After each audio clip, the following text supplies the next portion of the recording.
हाँ जी, तो हमने स्टार्ट किया था SA-240, जिसमें हमने बात की थी फ्रॉड की। SA-240 जो था वो किसका था? Auditors responsibility relating to fraud in an audit of financial statement, ये ऐसे का नाम है, ठीक है। तो क्या ऑडिटर की रिस्पॉन्सिबिलिटी रहेगी फ्रॉड से? क्या ऑडिटर प्राइमरीली रिस्पॉन्सिबल रहेगा फ्रॉड के लिए? तो हम कहते हैं नहीं, ऑडिटर प्राइमरली रिस्पॉन्सिबल नहीं है। तो अल्टीमेट रिस्पॉन्सिबिलिटी, प्राइमरली रिस्पॉन्सिबिलिटी जो होगी वो तो हमेशा किसकी होगी? मैनेजमेंट की ही होगी। ऑडिटर की रिस्पॉन्सिबिलिटी प्राइमरली नहीं है। तो ऑडिटर को, तो ऑडिटर किस काम के लिए? तो ऑडिटर को यहाँ पे रिस्पॉन्सिबल हम ठहराते हैं कि क्या ऑडिटर ने जब ऑडिट कर रहा था तो क्या प्रोफेशनल स्केप्टिसिज्म मेंटेन किया था या नहीं किया था, या मैं बोलूँ कि SA-240 की अप्रोच को लेकर ऑडिट किया या नहीं किया। हमने कल इतना, या लास्ट वीडियो में हमने इतना डिस्कस किया था। अच्छा, अब ये ऑडिट की अप्रोच जो है वो हमारी क्या कहती है? तो कहते हैं कि भैया आपको सबसे पहले भाई फ्रॉड को अगर ढूंढना है तो क्या करना पड़ेगा? आपको ज़्यादा काम करना पड़ेगा क्या? नहीं, हम ये नहीं कहते हैं कि ऑडिटर तुम क्या करो, ज़्यादा काम करो, लेकिन क्योंकि ज़्यादा काम का मतलब नहीं है, हाँ हम ये जरूर कहेंगे जहाँ ज़्यादा ज़रूरत है वहाँ ज़्यादा काम करो। मतलब जहाँ पे गलतियाँ होने के चांसेस ज़्यादा हैं वहाँ पे ज़्यादा काम करो। ज़्यादा गलतियाँ होने के चांसेस का मतलब जहाँ पे रिस्क ज़्यादा है। तो सबसे पहले ऑडिटर को क्या करना पड़ता है? रिस्क असेस करना पड़ता है। हालांकि रिस्क असेसमेंट से पहले भी एक काम हमने कहा था कि ऑडिटर जो है वो पहले अपनी टीम के साथ, एंगेजमेंट टीम के साथ में क्या करता है? एक डिस्कशन करता है, उसके बाद में वो जो है वो क्या करेगा? रिस्क असेस करेगा।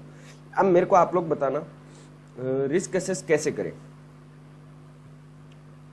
हमें फ्रॉड के बारे में पता लगाना है कि यार फ्रॉड के चांसेस कहाँ कहाँ पर है। तो कैसे पता लगाएं कि कंपनी के अंदर इन इन जगह पर फ्रॉड हुए हैं? कैसे मालूम करें? मैनेजमेंट के पास चले जाते हैं। देखो, रिस्क असेसमेंट प्रोसीजर जो होता है ना, उसमें सबसे पहला काम हम क्या करते हैं? इंक्वायरी का करते हैं ना। हम जाके किन से इंक्वायरी करेंगे? अब किन से इंक्वायरी करें? मैनेजमेंट से ही जाके कर लेते ना। मैनेजमेंट से पूछ लेते, जाओ मैनेजमेंट, लो मान लेते मैं मैनेजमेंट का आदमी हूँ, तुम लोग क्या हो? ऑडिटर हो। तो तुम लोगों को रिस्क असेस करना था, पता लगाना था कि कंपनी के अंदर, एंटिटी के अंदर कहाँ कहाँ फ्रॉड हुए हैं या कहाँ कहाँ चांसेस है फ्रॉड होने के। तो तुम लोग मेरे पास आए और तुमने मेरे से पूछा कि बताओ मैनेजमेंट, तुम्हारी कंपनी के अंदर कहाँ कहाँ फ्रॉड हुए हैं। अच्छा, तुम लोग आए तो ऐसे हो जैसे मैं बता ही दूंगा कि फ्रॉड कहाँ कहाँ हुए हैं, हमारी कंपनी में इन जगह पे फ्रॉड हुए हैं, मैं बता दूंगा क्या? मैनेजमेंट का आदमी हूँ मैं, बताओ। तो आप लोग जैसे ही मेरे पास आए, पूछा बताओ मैनेजमेंट कहाँ कहाँ फ्रॉड हुए, तो मैंने भी यही कह दिया।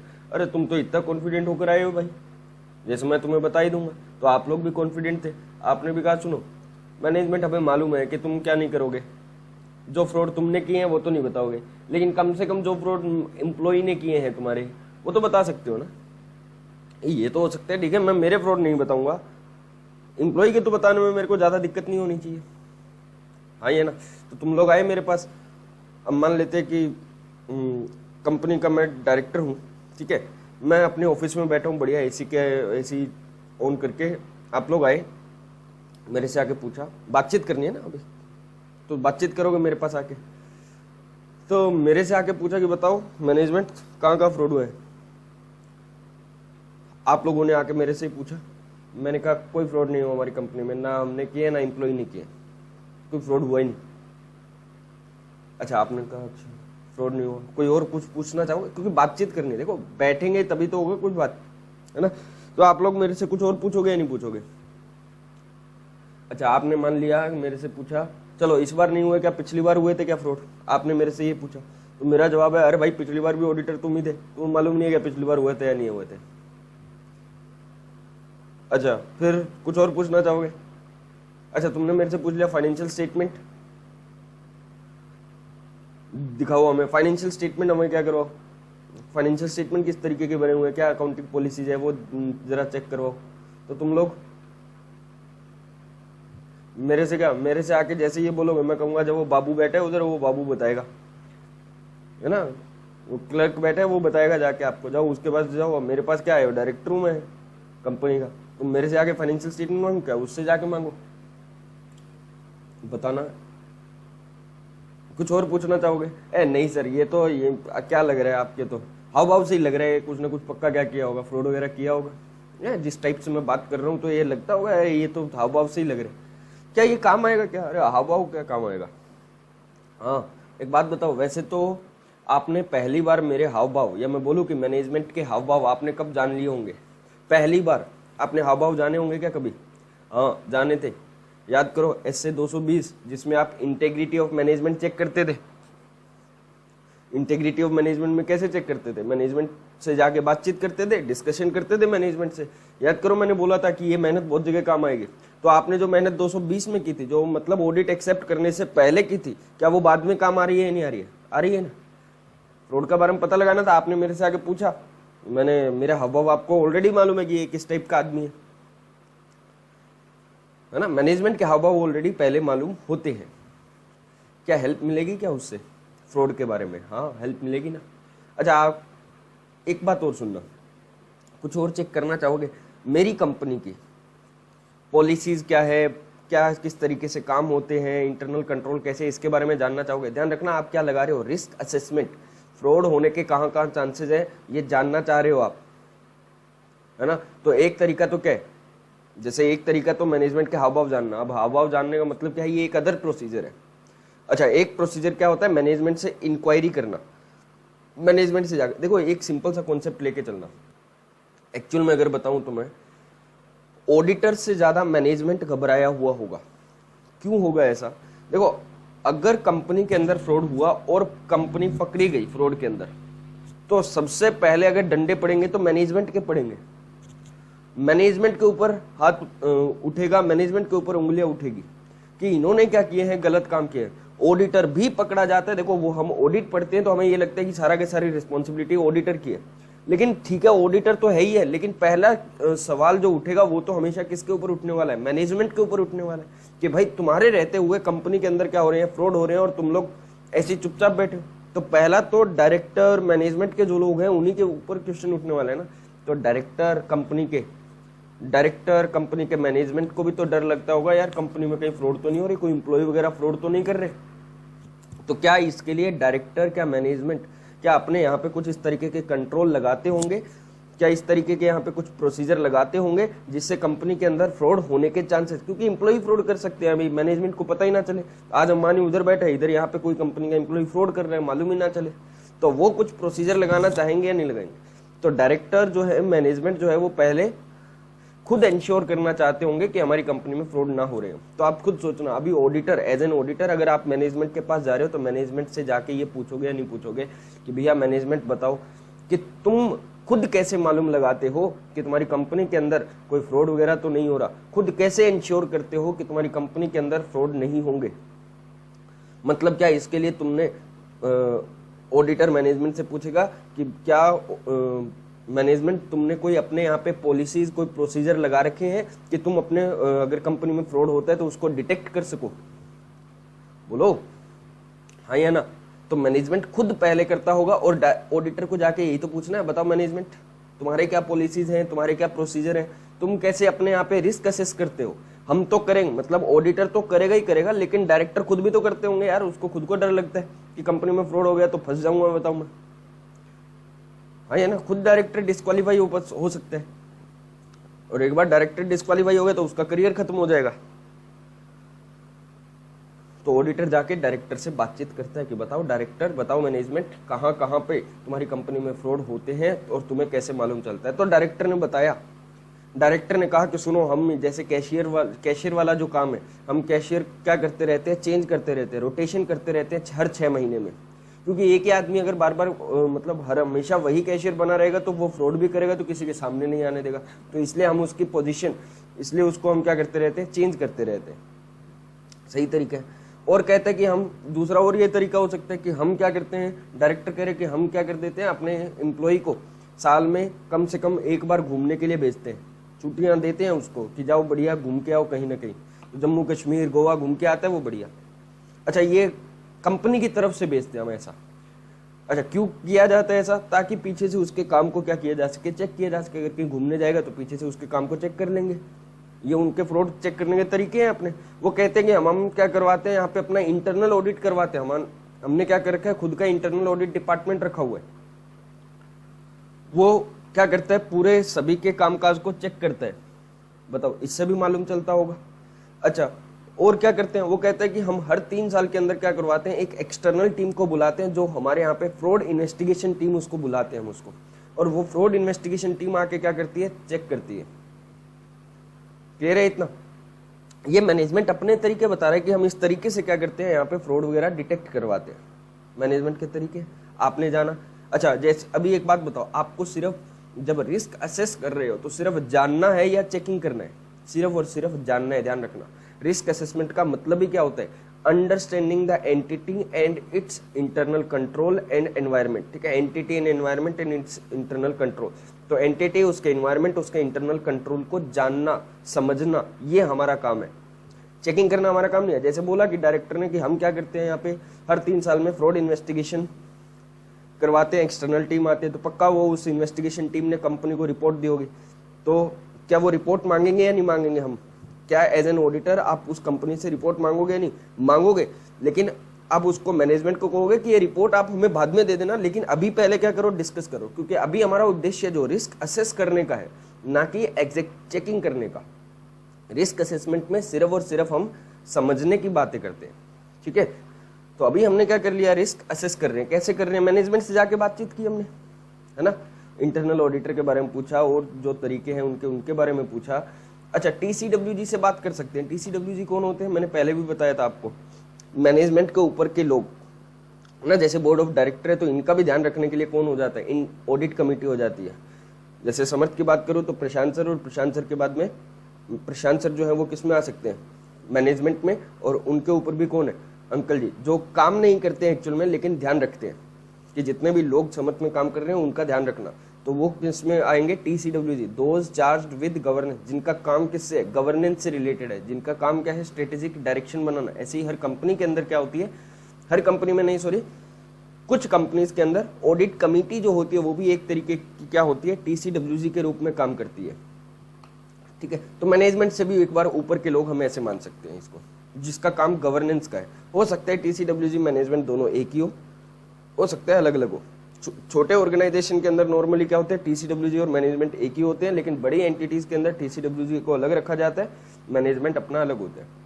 अच्छा, तो TCWG से जाके बातचीत कर सकते हैं। भाई एक बात बताओ, अगर मैनेजमेंट वगैरह के फ्रॉड होंगे तो पक्का TCWG को मालूम होंगे, तो TCWG से बातचीत कर सकते हैं कि क्या TCWG नॉर्मली मैनेजमेंट के साथ बातचीत करता है या नहीं करता। तो हमारे कितने प्रोसीजर हो गए रिस्क असेस करने के? अगर मैं बोलूँ तो हमारे अभी तक 3 प्रोसीजर हो चुके हैं। एक हम इंक्वायरी करते हैं, इंक्वायरी 2 लोगों से कर रहे हैं, एक मैनेजमेंट से कर रहे हैं और एक TCWG से कर रहे हैं। दूसरा हमने क्या किया था, याद करो, जो मैनेजमेंट के हाव भाव जाने थे, हाव भाव जानने का मतलब कुछ अदर प्रोसीजर लगाए थे। देखो एक्चुअल में हमने जो हाव भाव जाने थे, मैनेजमेंट की इंटेग्रिटी जानी थी, वो हमने अभी नहीं जानी। वो हमने कब जानी थी, ऑडिट एक्सेप्ट करने से पहले भी, जो मेहनत हमने पहले की थी। अदर प्रोसीजर थे कोई, देखो अदर प्रोसीजर इसको क्यों बोल रहा हूँ, क्योंकि ये वाला काम मैंने एग्जैक्ट फ्रॉड का रिस्क असेसमेंट के लिए नहीं किया, है ना, जो मैंने मैनेजमेंट का हाव भाव जाना, लेकिन इससे मेरे को हेल्प मिलती है या नहीं मिलती है कि मैं थोड़ा फ्रॉड के बारे में रिस्क असेस कर सकता हूँ। तो अदर प्रोसीजर से भी मेरे को हेल्प मिल रही है यहाँ पे। ठीक है, ऐसे ही मान लेते हैं मैं प्रीवियस ऑडिटर से जाके बातचीत करके आ गया, तो प्रीवियस ऑडिटर से जाके बातचीत करके आना, वो भी तो एक अदर प्रोसीजर है। उस अदर प्रोसीजर से जो मेरे को फ्रॉड के रिस्क के बारे में मालूम चल रहा है, हाँ ये ना, तो कितने काम हो गए, 3। कौन कौन से? पहला मैनेजमेंट से इंक्वायरी करना, TCWG से इंक्वायरी करना, और तीसरा अदर प्रोसीजर लगाना। अच्छा, क्या फाइनेंशियल स्टेटमेंट से कुछ मालूम चल सकता है फ्रॉड के बारे में? फाइनेंशियल स्टेटमेंट से, हाँ, फाइनेंशियल स्टेटमेंट से भी मालूम चल सकता है। हमने एक बार क्लास में डिस्कस किया था कोई, सुनो अभी मैं बताता हूँ क्या है, कि हम क्या कर सकते हैं, फाइनेंशियल स्टेटमेंट मंगवा लेते हैं। चेकिंग नहीं करना है, ध्यान रखना, फाइनेंशियल स्टेटमेंट अभी चेक नहीं करने, क्योंकि हम चेकिंग का काम कब करते हैं, बाद में करते हैं, फर्दर ऑडिट प्रोसीजर के अंदर। अभी तो सिर्फ और सिर्फ क्या किया जा रहा है, रिस्क असेसमेंट किया जा रहा है, रिस्क का मालूम लगाया जा रहा है। तो चेकिंग नहीं करनी है, हमें सिर्फ और सिर्फ क्या करना है, अभी समझना है। तो हमने फाइनेंशियल स्टेटमेंट मंगवाए, उन फाइनेंशियल स्टेटमेंट को सिर्फ पढ़ रहे हैं, और पढ़ने से कुछ बातें समझ आ रही हैं। देखो आप लोगों ने पता नहीं सुना है या नहीं सुना, लेकिन बहुत सारी ऐसी एजेंसीज हैं जो क्या करती हैं, IIM के अंदर, है ना, जो इंस्टीट्यूट मैनेजमेंट के बड़े बड़े इंस्टीट्यूट्स हैं, उनके अंदर क्या किया जाता है, बड़ी बड़ी कंपनीज की एनुअल रिपोर्ट मंगवाई जाती है। वो लोग क्या करते हैं, उस एनुअल रिपोर्ट को पढ़ते हैं और कंपनी के बारे में अपनी कोई ना कोई ओपिनियन देते हैं सिर्फ एनुअल रिपोर्ट से, और कुछ चेक भी नहीं करते हैं कि वो सही है गलत है। उस एनुअल रिपोर्ट के अंदर जो लिखा हुआ है ना, सिर्फ उसको पढ़ते हैं और बताते हैं कि कंपनी किस तरीके से अपना काम करना चाहती है, कंपनी की क्या फिलोसफी है। मतलब वो डेटा जो लिखा हुआ है उसके अंदर उसको पढ़ते हैं। इसको नॉर्मली क्या बुलाते हैं, डेटा माइनिंग बुलाते हैं। डेटा माइनिंग का काम किया जाता है। आईएएम के जो एमबीए वगैरह लोग होते हैं वो, उनकी बात कर रहा हूँ, वो सिर्फ पढ़ के बता देते हैं। ऐसा क्यों होता है सुनना, जैसे कि हुआ क्या, कंपनी को क्या करना है, इन्वेस्टमेंट करना है, ठीक है। जैसे एलआईसी है, एक एलआईसी को क्या करना है, कुछ कंपनीज के अंदर इन्वेस्टमेंट करना है। इनकी ये डेटा माइनिंग वाला जो काम है ना आईएएम का, वो कहाँ काम आता है उसकी बात करते हैं। जैसे एलआईसी है, उसको क्या करना है, इन्वेस्टमेंट करना है। तो अब ऐसा तो है नहीं कि कोई एलआईसी का दोस्त आएगा और उसको एडवाइस करेगा कि चल इस कंपनी में इन्वेस्ट कर दे, ऐसा नहीं होता होगा। ये नॉर्मली हमारे केस में होता है, लेकिन एलआईसी के केस में नहीं होता, क्योंकि एलआईसी जो है वो क्या है, इंडिया के अंदर सबसे ज़्यादा जो सेविंग होती है वो एलआईसी के अंदर होती है। तो एलआईसी को अपना वो पैसा कहीं ना कहीं तो इन्वेस्ट करना पड़ेगा। तो वो इन्वेस्टमेंट कहाँ करते हैं, सुनना, वो इन्वेस्टमेंट करते हैं कुछ कंपनीज को ढूंढते हैं। वो कुछ कंपनीज को ढूंढते हैं। कौन सी कंपनीज को ढूंढते हैं, जो लोग क्या करते हैं, डेटा माइनिंग का काम करते हैं, जो एनुअल रिपोर्ट समझते हैं। अब एनुअल रिपोर्ट वाले कैसे समझते होंगे, सुनना, वो उसमें जो भी देखो, नॉर्मली जो डायरेक्टर आके कई बार स्पीच देते हैं या जो उनकी बोर्ड रिपोर्ट के अंदर जो बातें लिखी होती हैं, वहां से हमें मालूम चलता है कि ये कंपनी के मैनेजमेंट की फिलोसफी क्या है, मैनेजमेंट किस तरीके से सोचता है। जैसे आपने सुना होगा कि जब कोई भी पर्सन क्या देता है, स्पीच देता है, तो वो ज्यादातर किसी एक चीज पे फोकस रहता है ना, वो एक ही चीज को ज्यादा बार क्या करता है, वो दोहराता है। जैसे ये लोग क्या कर लेते हैं, ऐसे मालूम लगा लेते हैं कि एक कंपनी है जिसको क्या हो रहे हैं, लॉस हो रहे हैं, लेकिन जब वो डायरेक्टर स्पीच दे रहा था तो उसने कहीं पे भी लॉस का जिक्र नहीं किया। उल्टा वो तो ये कह रहे हैं कि वो क्या है कि हमारा जो लॉस है वो बाकी कंपनीज के कंपैरिजन में क्या हुआ है, कम हुआ है, तो हम तो बढ़िया हैं। लॉस तो हमें भी हुआ, लेकिन वो कहीं ये नहीं कह रहा कि हमारी कंपनी की जो ग्रोथ है वो पहले से ज्यादा हुई है, कम हुई है, लेकिन बस वो ये जरूर डिस्कस कर रहा है कि बाकी कंपनी को जितना लॉस हुआ है हमें उससे कम हुआ है। तो मतलब जो यहाँ पे हमें कंपनी के डायरेक्टर की, मैनेजमेंट की फिलोसफी लग रही है, वो एग्रेसिव नेचर का लग रहा है ना। तो ये इस तरीके से जो भी उसके अंदर स्पीच के अंदर बातें होती हैं, उसके अकॉर्डिंग वो क्या करते हैं, अपना कुछ एनालिसिस निकालते हैं। तो ऐसे ही जब एलआईसी को इन्वेस्टमेंट करना होता है तो इन लोगों की रिपोर्ट मंगवाई जाती है, किनकी, जो लोग ये एनालिसिस का काम करते हैं, है ना, उनसे रिपोर्ट मंगवाते हैं, उनसे पूछते हैं कि बताओ ये कंपनी कैसे है, और वो लोग अपनी ओपिनियन देते हैं। और ओपिनियन देना उनको मालूम चलता है कि ये एग्रेसिव नेचर की कंपनी है या थोड़ा सा पीछे जा रही है। जैसे रेशो से मालूम चल जाता है, फाइनेंशियल स्टेटमेंट्स के अंदर जो रेशोज दिए होते हैं, जो आप कंप्यूट करते हो, वहाँ से मालूम चल जाता है। और एलआईसी जो है वो नॉर्मली किस में इन्वेस्टमेंट करता है, ऐसी कंपनी जो थोड़ी स्टेबल होती है, जो हवा में इतना नहीं उड़ना चाहते, जो जमीन से जुड़े रह के क्या करना चाहते हैं, काम करना चाहते हैं। जैसे अगर देखा कि कंपनी है जिसका क्या हो रहा है, डेट इक्विटी रेशो बहुत ज़्यादा है, डेट इक्विटी रेशो ज़्यादा होने का मतलब डेट बहुत ज़्यादा है, तो ऐसी कंपनी में एलआईसी कभी इन्वेस्ट नहीं करता। और ये उसको सारी बातें कहाँ से मालूम चलती है, ये इनसे मंगवाते हैं, वो ये जो एजेंसीज हैं जो ये काम करती है डेटा माइनिंग का, उनसे मंगवाते हैं। तो जैसे इनका अगर डेटा टर्नओवर रेशियो ज़्यादा है, डेटा टर्नओवर रेशियो ज़्यादा होने का मतलब क्या, कंपनी अपनी क्रेडिट सेल बहुत ज़्यादा करती है, तो इस वजह से वो क्या नहीं करते हैं, फिर ऐसी कंपनी में भी इन्वेस्ट नहीं करते हैं, क्योंकि डेटर है, पता नहीं डूब जाए, है ना। अगर, और देखो ये अप्रोच कहाँ से मालूम चलती है, ये सिर्फ और सिर्फ अभी चेकिंग कुछ भी नहीं किया, लेकिन फाइनेंशियल स्टेटमेंट्स के अंदर जो बातें लिखी गई हैं वहीं से ही मालूम चल रहा है। उसको समझना है सिर्फ और सिर्फ हम क्या कर रहे हैं। जैसे मैं बोलूँ कि आज की डेट में अगर आप क्या कर रहे हो, ई कॉमर्स कंपनीज के फाइनेंशियल स्टेटमेंट्स देखो, है ना। जैसे मैं बताऊं कि फ्लिपकार्ट जो है, फ्लिपकार्ट, अमेजोन या पेटीएम, इस टाइप की जो कंपनीज हैं, इनकी अपनी फिलोसफी अपनी क्या रहती है, अपनी अलग ही रहती है। आपने सुना होगा कि आज की डेट में देखो, पहले ऐसे होता था कि जिन कंपनीज के प्रॉफिट्स क्या है ज़्यादा है, ज़्यादातर लोग उसमें इन्वेस्ट करते हैं, लेकिन अभी ई कॉमर्स के आने से क्या हो गया, सब उल्टा हो गया। एक्चुअल में प्रॉफिट्स ना देख के ये देखा जाता है कि कितना टर्नओवर है इस कंपनी का, कितनी सेल्स होती है। तो अब जैसे ये टर्नओवर और सेल्स की बातें आ गई है ना, तो इन ई कॉमर्स कंपनीज की, अमेजोन, फ्लिपकार्ट, पेटीएम, इनकी जो है वो अकाउंटिंग ट्रीटमेंट भी क्या कर ली है, इन्होंने चेंज कर लिया।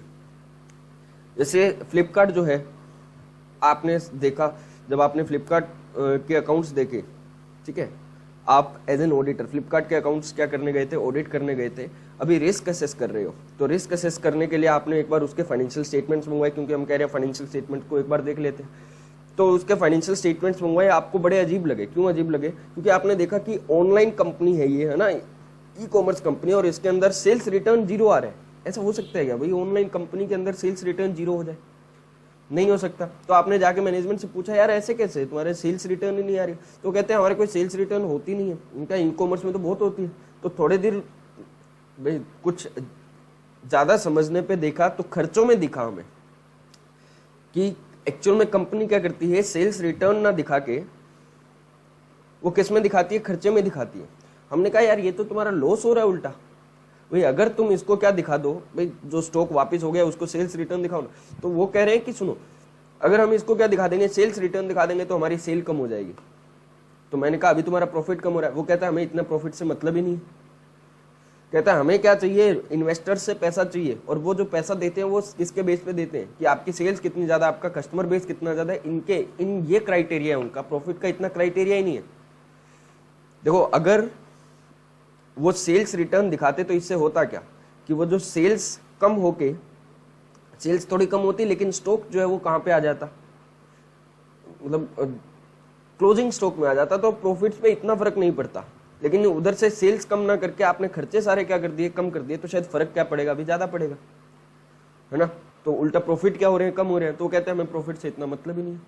पेटीएम भी इसी टाइप की करता है। पेटीएम को भी आपने देखा होगा कि जब वो आप लोग क्या करते हो, कोई सामान खरीदते हो तो आपको कैशबैक दे देते हैं, है ना। वो कैशबैक, एक बात बताओ, 100 रुपए की चीज 25 रुपए का आपको क्या दिया, कैशबैक दिया, तो वो सीधा 75 की सेल बुक क्यों नहीं कर रहे? क्यों? क्योंकि 75 की अगर सेल बुक करेंगे तो उनकी सेल क्या आती है, कम आती है। अभी वो क्या करते हैं, 100 रुपए की सेल बुक करते हैं और 25 रुपए का खर्चा दिखाते हैं। सेल तो ज्यादा दिख रही है, नहीं दिख रही है। और ई कॉमर्स के अंदर वो सेल्स के बेसिस पर, देखो आपने जितने भी ये सुने होंगे जोमेटो और ये सब, इनके क्या नहीं होते नॉर्मली, जोमेटो, फ्लिपकार्ट या फूड पांडा या जितने भी ये सब थे, ये लोग आपने तो नॉर्मली ये सुना होगा कि ये स्टार्टिंग में क्या करते हैं, खूब डिस्काउंट वगैरह देते हैं, बाद में क्या नहीं करते, डिस्काउंट वगैरह नहीं देते। ऐसा नहीं है। ये फ्लिपकार्ट को अगर देखो तो जब से चला आ रहा है तब से आज तक क्या देता है, डिस्काउंट देता है। क्यों देता है? क्योंकि इसको भी मालूम है मेरे को इन्वेस्टर से पैसे चाहिए, तो ज़्यादा से ज़्यादा कस्टमर बेस मेरे को क्या करना पड़ा, बनाना पड़ेगा अपना। तो ज़्यादा से ज़्यादा कस्टमर बेस बनाने के लिए डिस्काउंट वगैरह देते रहते हैं। इनकी अकाउंटिंग पॉलिसी अपनी अलग रहती है। ये सेल्स बढ़ा के दिखाते। क्या फाइनेंशियल स्टेटमेंट देखने से, एनालिसिस करने से मालूम चलेगा या नहीं? और यहाँ पे अब इसको मैं क्या वर्ड बुलाता हूँ कि फाइनेंशियल स्टेटमेंट को एनालिसिस करना, इसको हम क्या बुलाते हैं, एनालिटिकल प्रोसीजर। तो रिस्क असेसमेंट में हमारा एक चौथा काम और भी होता है, और वो क्या होता है, एनालिटिकल प्रोसीजर करना। याद हो तो हमने क्लास में एक बार डिस्कस किया था कि हम लोग क्या कर रहे थे, स्कूल की इनकम को कैलकुलेट कर रहे थे सिर्फ कैलकुलेटर पर ही, सीधा ही, है ना। या हमने किसी सिनेमा हॉल की इनकम को कैलकुलेट किया था, वो पीवीआर सिनेमा का मालिक आया हुआ था तो उससे पूछ के हमने क्या कर दिया था, सीधा कैलकुलेट कर दिया था। तो वो भी तो क्या था, एनालिटिकल प्रोसीजर था। और यहाँ पे भी हम फाइनेंशियल स्टेटमेंट को एनालिसिस कर रहे हैं, तो ये भी एक एनालिटिकल प्रोसीजर है। लेकिन ध्यान रखना दोनों में पर्पज अलग अलग है।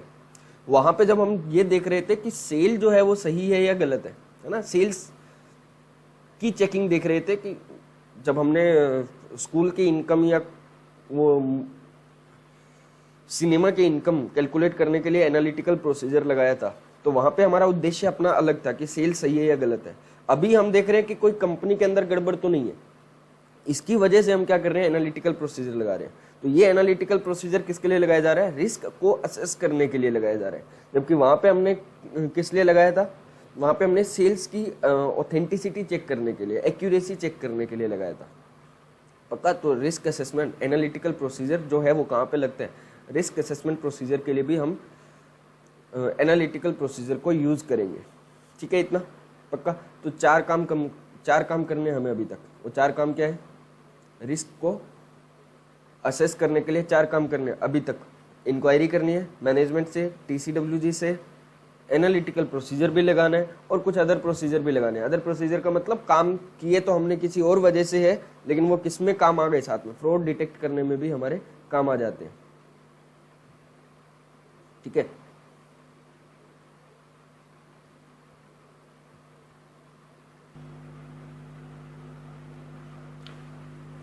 अच्छा, एक बात बताना कि हमें क्या करना है, फ्रॉड के बारे में पता लगाना है। अच्छा, जब फ्रॉड के बारे में हम क्या कर रहे होंगे, पता लगा रहे होंगे, तो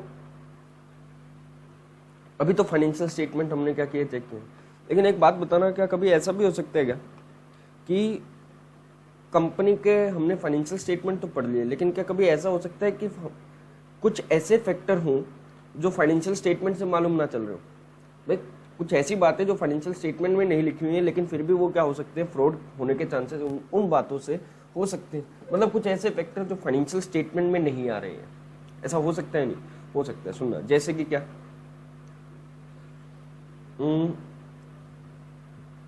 एयरटेल का हम ऑडिट कर रहे थे, ठीक है, एयरटेल कंपनी का ऑडिट कर रहे थे। अब एयरटेल कंपनी का जब ऑडिट किया तो जैन के अंदर क्या है, जियो कंपनी लॉन्च हो गई, ठीक है। महीने भर उसने खूब आतंक मचाया, महीने 1.5 महीने। तो एयरटेल को समझ आया यार ऐसे तो ये आगे बढ़ जाएगी, हमारे प्रॉफिट्स क्या हो सकते हैं, कम हो सकते हैं। इस साल नहीं हुए, मार्च के मतलब इस साल तो नहीं हुए, लेकिन अगले सालों में प्रॉफिट्स क्या हो सकते हैं, कम हो सकते हैं। तो क्या चांसेस हैं वो क्या कर दें, इस बार अकाउंट्स थोड़े से मैनिपुलेट कर दें, अकाउंट्स थोड़े से चेंज कर दें। क्या ये फ्रॉड में काउंट होगा या नहीं होगा? होगा। ध्यान रखना दोस्तों, फ्रॉड 2 तरीके से हो सकते हैं। मतलब वो हो सकता है अपने इस बार प्रॉफिट बढ़ा के दिखाना चाहते हो, एक्चुअल में उतने प्रॉफिट्स हुए नहीं।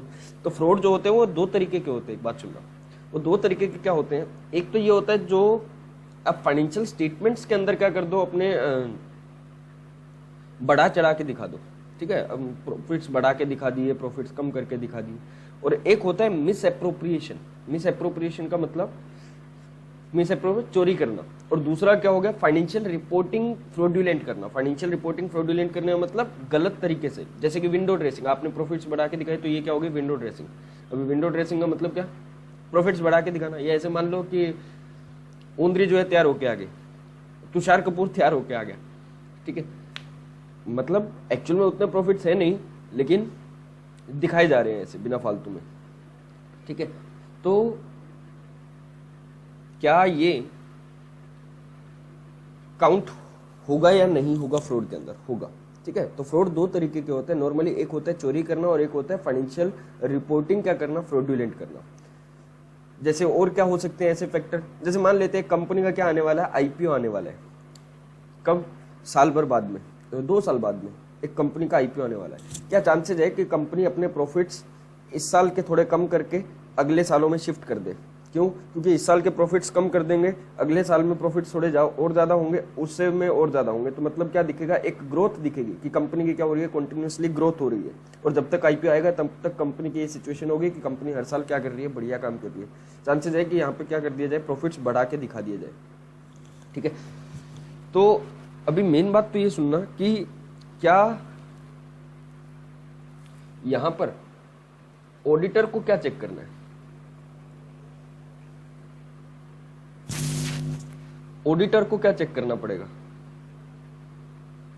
अच्छा एक बात और, पहले कोई भी आदमी ऐसे काम क्यों करता है, मतलब फ्रॉड क्यों करता है, इसको हम क्या बुलाते हैं?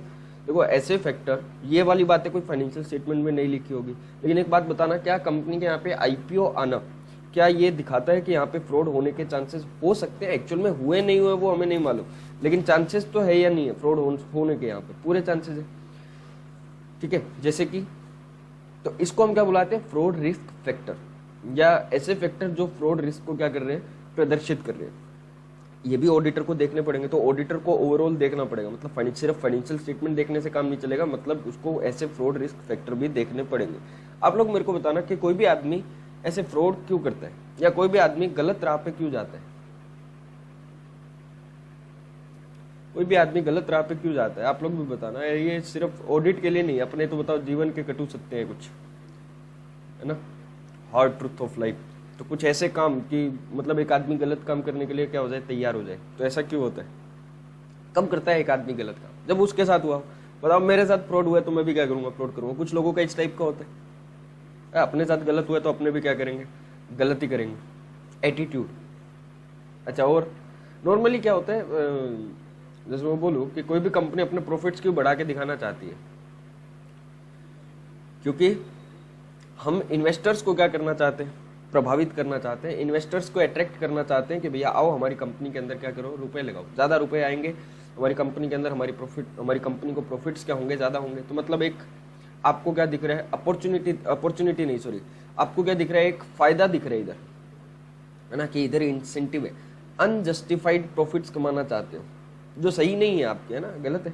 या उल्टा भी हो सकता है, सही, आपकी कंपनी के ऊपर प्रेशर है कि आपको क्या करने पड़ेंगे, प्रॉफिट्स बढ़ा के दिखाने पड़ेंगे, नहीं दिखाए तो भैया लोग सारे रुपए वापस ले जाएंगे आपसे, क्रेडिटर आपको उधार माल नहीं देगा, बैंकर आपको लोन नहीं देगा, तो आपको ज़्यादा प्रॉफिट्स बढ़ा के दिखाने पड़ेंगे, प्रेशर है। और अगर ज़्यादा नहीं दिखाया आपने तो फिर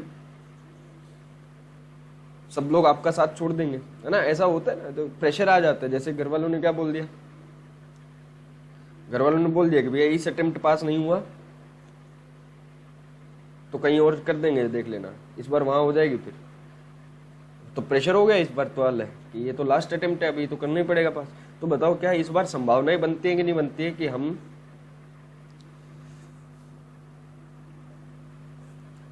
इस बार क्या किया जाए, चीटिंग किया जाए एग्जाम हॉल में। हम ऐसे नहीं थे, आज तक चीटिंग नहीं की थी, लेकिन इतना प्रेशर आ गया कि हमने क्या कर दिया, चीटिंग करने को मजबूर हो गए, प्रेशर था इतना ज्यादा। तो पहला क्या हो गया, प्रेशर या इंसेंटिव, कि आपको कोई इंसेंटिव मिलने वाला है, या फिर क्या है आपके ऊपर प्रेशर है, इसलिए कोई आदमी क्या कर सकते हैं, गलत राह पे जा सकते हैं, फ्रॉड कर सकते हैं। अच्छा, और क्या हो सकते हैं, अपॉर्चुनिटी। सेकंड क्या है, अपॉर्चुनिटी। अपॉर्चुनिटी मतलब सिंपल सी बात है, हम ऐसे नहीं थे, लेकिन कम वक्त मौके इतने मिले कि हमें ऐसा बना दिया गया। जैसे कि हमारा चीटिंग करने का कोई इरादा नहीं था, कोई प्रेशर नहीं था, लेकिन अभी हुआ क्या, मौके इतने मिल रहे हैं कि चीटिंग आराम से की जा सकती है। जैसे कि हुआ क्या, जहाँ पे वो जो टीचर वहां पे एग्जाम हॉल में जो खड़ा था, वो अपना बाहर चला गया, बाहर गया तो गया, उल्टा ये और बोल के गया मैं 10 मिनट में आ रहा हूँ, कोई बातचीत नहीं करे। अभी बताओ, ये तो मौका मिल गया, खूब अपॉर्चुनिटी है, ऐसा बताओ कौन छोड़ेंगे, अब नहीं छोड़ेंगे, 10 मिनट बाद आएगा तो आराम से कर सकते हैं चीटिंग, ये भी है। तो सेकंड, पहला जो था वो प्रेशर, सेकंड क्या हो गया, अपॉर्चुनिटी हमें मिल रही है। थर्ड जैसे अभी स्टार्टिंग में बोला था, एटीट्यूड, अपने साथ गलत हुआ तो दूसरे के साथ करेंगे। महात्मा गांधी जी कह के मर गए कि एक गाल पे थप्पड़ पड़े तो अपने को दूसरा गाल आगे करना है, लेकिन हमारा तो उल्टा है, एटीट्यूड प्रॉब्लम है। कोई एक गाल पे मारेगा तो अपने तो दोनों हाथ से उसके दोनों गालों पे ठोकेंगे, है ना, ये एटीट्यूड प्रॉब्लम है। मतलब कुछ लोगों को ऐसा लगता है, रेशनलाइज कर देते हैं अपने गलत काम को भी, क्या करते हैं वो रेशनलाइज करते हैं। जैसे कुछ लोग अपने घर पे क्या है, बढ़िया खाना पीना मिलता है, ठीक है, ऐसा कभी वंचित नहीं रहे हैं घर पे कि खाना पीना ना मिले, लेकिन फिर भी कुछ लोगों की आदत होती है कि थ्रिल्स करने अपने को, तो क्या करते हैं, अपने बढ़िया कपड़े पहन के और बेगानी शादी में घुस जाते हैं, खाना पीना वहां के खा, मजे आते हैं ना, थ्रिल्स, है ना, जस्ट फॉर किक्स, मजे आते हैं। ये भी हो सकता है, रैशनलाइज कर देते हैं इसमें। अच्छा, जैसे कुछ लोग होंगे ऐसे कि ये वो कर देंगे कि जो गलत काम को भी सही ठहरा देंगे कि इसमें कोई दिक्कत नहीं है। जैसे कि टैक्स की चोरी की है तो भैया गलत क्या है, किसका रुपया लूटा है, किसी इंसान को नहीं मारा है, सरकार का लूटा है, ठीक है, सरकार तो अपनी है। गलत काम को भी सही ठहरा दिया, रैशनलाइज कर दिया कि इसमें कुछ गलत नहीं है। भाई किसी, देखो हम क्या नहीं चाहते, हम किसी इंसान का गलत करना नहीं चाहते, लेकिन अभी सरकार तो क्या है, अपनी है ना, क्या दिक्कत है, किसी पर्सन को नुकसान नहीं पहुंचाना चाहते। गवर्नमेंट तो है, गवर्नमेंट की क्या दिक्कत है, अपना अपना एटीट्यूड है, अपना अपना रैशनलाइज करने का तरीका है, ठीक है। तो टोटल अगर मैं बोलूं कि रैप लगाने के अगर मैं तरीके बोलूं तो कितने हो गए, 5। कौन कौन से। पहला हमने कहा कि आपको अगर रैप लगाना है, रिस्क असेस करना है, फ्रॉड के बारे में पता लगाना है, तो हम 5 तरीके अपना सकते हैं। पहला, इंक्वायरी कर सकते हैं मैनेजमेंट से, हम इंक्वायरी कर सकते हैं TCWG से। अच्छा, उसके बाद में है एनालिटिकल प्रोसीजर भी लगा सकते हैं, एनालिसिस कर सकते हैं फाइनेंशियल स्टेटमेंट्स को देख के। अच्छा, और हम क्या कर सकते हैं, अदर प्रोसीजर लगा सकते हैं, अदर इन्फॉर्मेशन, मतलब एक्चुअल में काम तो हमने कुछ और किया था, किसी और उद्देश्य से किया था, लेकिन उस उद्देश्य से हमारा ये काम भी बन गया, है ना। और हमारा एक काम कि हम क्या करेंगे, फ्रॉड रिस्क फैक्टर्स को इवेल्युएट करेंगे। तो ये सब हमारे क्या होते हैं, काम होते हैं इधर, ठीक है।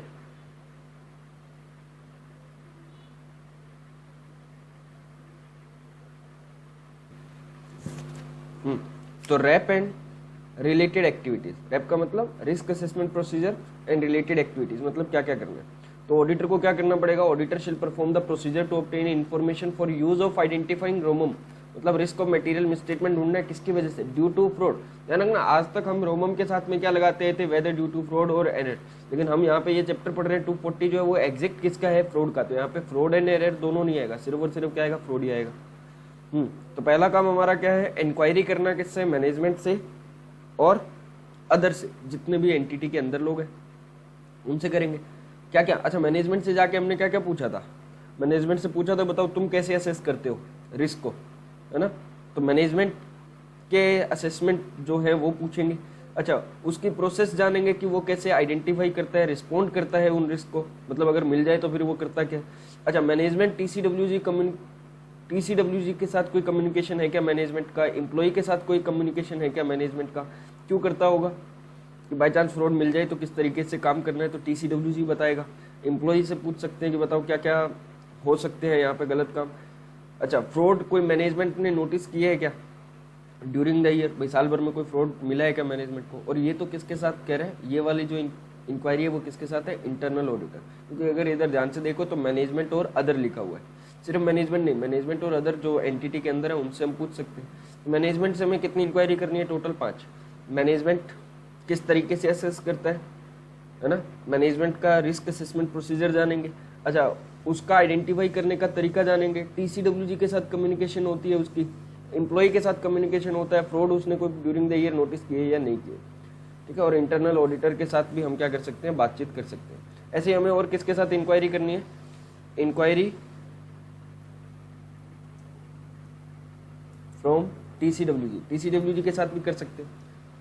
तो अगर टीसीडब्ल्यूजी और मैनेजमेंट एक ही है तब तो दोनों में क्या अलग अलग, मतलब ऐसा तो होगा नहीं। अगर टीसीडब्ल्यूजी और मैनेजमेंट एक ही है तब मैं दोनों से अलग अलग नहीं करूंगा, मैनेजमेंट से करूँ या टीसीडब्ल्यूजी से बात करूँ एक ही बात है। लेकिन अगर मैनेजमेंट और टीसीडब्ल्यूजी क्या है, अलग अलग है, प्रशांत सर और अंकल जी, या मैं बोलूँ कि हर कंपनी के अंदर ऑडिट कमेटी नहीं होती है, जहाँ पे ऑडिट कमेटी नहीं है तो फिर वहाँ पे टीसीडब्ल्यूजी और मैनेजमेंट एक ही हो गया, डायरेक्टर बोर्ड हो गया। लेकिन अगर ऑडिट कमेटी है तो ऑडिट कमेटी किस में आ गया, टीसीडब्ल्यूजी में, बोर्ड ऑफ डायरेक्टर के कुछ लोग कहाँ आ गए, मैनेजमेंट के अंदर। तो तब मैं क्या कर सकता हूँ, इंक्वायरी कर सकता हूँ। नॉर्मली क्या होता है, जब मैनेजमेंट के साथ मेरी बातचीत होती है तो मैनेजमेंट के साथ ओरली नॉर्मली बात होती है, नॉर्मल सीधी ऐसी बात होती है। इस चीज़ को कंफर्म करवाने के लिए हम किससे इंक्वायरी करते हैं, टीसीडब्ल्यूजी से। अनयूजुअल अनएक्सपेक्टेड रिलेशनशिप आइडेंटिफाइड, ये एक तरीके से क्या है, एनालिटिकल प्रोसीजर। एनालिटिकल प्रोसीजर भी तो लगाते हैं हम। अच्छा और अदर इंफॉर्मेशन, याद है अदर प्रोसीजर, कुछ दूसरे काम करके हम क्या कर पा रहे थे, जो हमने किसके लिए नहीं किए थे वो काम हमने फ्रॉड डिटेक्ट करने के लिए नहीं किए थे, लेकिन उन कामों से हमें फ्रॉड के बारे में पता जरूर चल रहा है ना। जैसे कि क्या हो रहा है, SA 220 के अंदर हमने क्या किया था, जब एक्सेप्टेंस से रिलेटेड हमने मैनेजमेंट की इंटेग्रिटी जानी थी तो हमने ये काम किया था। ऐसे मान लेते हैं कि आज तक हमने कंपनी का ऑडिट तो नहीं किया, ठीक है, ये पहली बार ऑडिट कर रहे हैं हम, लेकिन इससे पहले हम क्या दे चुके हैं, उस एंटिटी को कुछ दूसरी सर्विसेज दे चुके हैं, तो वहाँ के नॉलेज से भी तो मालूम चलेगा। अच्छा और हमें क्या करना है, फ्रॉड रिस्क फैक्टर्स को जानना है ना। और नॉर्मली फ्रॉड रिस्क फैक्टर जो होते हैं वो हमारे क्या होते हैं, 3 तरीके के हो सकते हैं। इंसेंटिव या प्रेशर हो सकता है, या कोई अपॉर्चुनिटी हो सकती है, भाई फ्रॉड कब करते हैं, या फिर एबिलिटी टू रेशनलाइज। चलो तो ये सब हमारा क्या हुआ है अभी तक इस हिस्से के अंदर, कि हम फ्रॉड के लिए क्या रैप लगाते हैं, ठीक है, रैप के अंदर क्या क्या काम किया जाता है। चलिए